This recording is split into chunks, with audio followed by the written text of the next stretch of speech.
नमस्कार विद्यार्थी मित्रांनो, स्वागत आहे तुमचं गणित शिकूया या यूट्यूब चॅनलमध्ये। विद्यार्थी मित्रांनो, आपण इयत्ता 10वी विज्ञान भाग 2 यामधील प्रकरण दुसरे सजीवातील जीवन प्रक्रिया भाग 1 या प्रकरणाचा अभ्यास करत आहोत। त्यामध्ये आज आपण इथे इंटरनेट माझा मित्र याच्यामध्ये जे 4 प्रश्न दिलेले आहेत, माहिती मिळवा या सदराखाली त्यांचा अभ्यास करणार आहोत।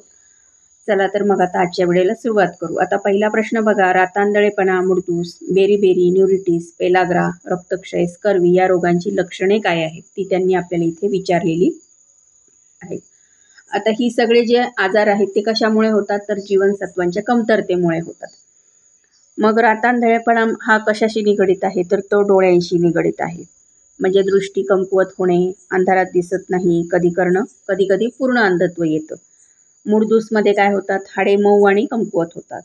बेरीबेरीमध्ये स्नायूंचा दुबळेपणा, ऊर्जेचा ऱ्हास, लकवा, चेतासंस्थेचे कार्य ठीक राहत नाही। न्यूरिटिसमध्ये काय होतं, हातपाय बधीर होतात, मुंग्या येणे, हातापायात सुया टोचल्यासारखे दुखणे, तोल सावरता न येणे, हात व पाय ठणकणे, स्पर्श झाल्यास तीव्र वेदना होणे। त्यानंतर पेलाग्रा नावाचा जो आजार आहे त्यामध्ये काय होतं, सूर्यप्रकाशाचा त्रास होणे, केस गळणे, जीभ लालभडक होणे, अंगावर लालसर चट्टे उठणे, निद्रानाश व अशक्तपणा, मानसिक गोंधळ ही सगळी त्या आजाराची लक्षणं आहेत।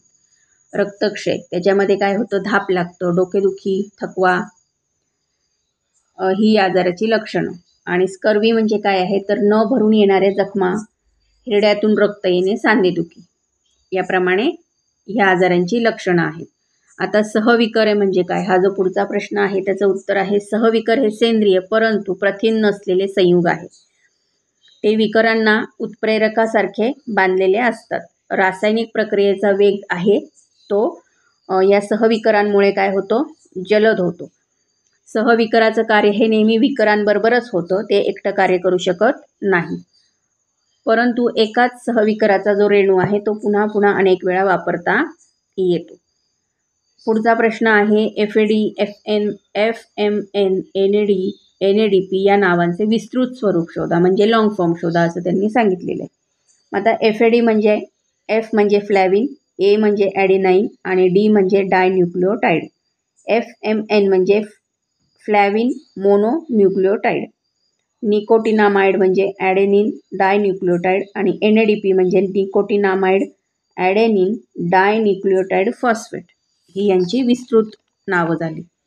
आता शेवटचा जो प्रश्न आहे तो आहे रोज प्रत्येक विटॅमिनची किती प्रमाणात गरज असते, तर आता जीवनसत्व आणि प्रौढास लागणारी जी दिवसाचं त्यांचं प्रमाण आहे ते आहे A जीवनसत्व जे आहे ते 700 ते 900 UG म्हणजे मायक्रोग्रॅम आहे।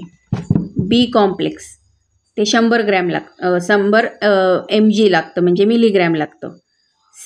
विटॅमिन C 75 mg लागतं। D विटॅमिन 5 UG लागतं। E 10 mg लागतं आणि K 80 UG लागतं।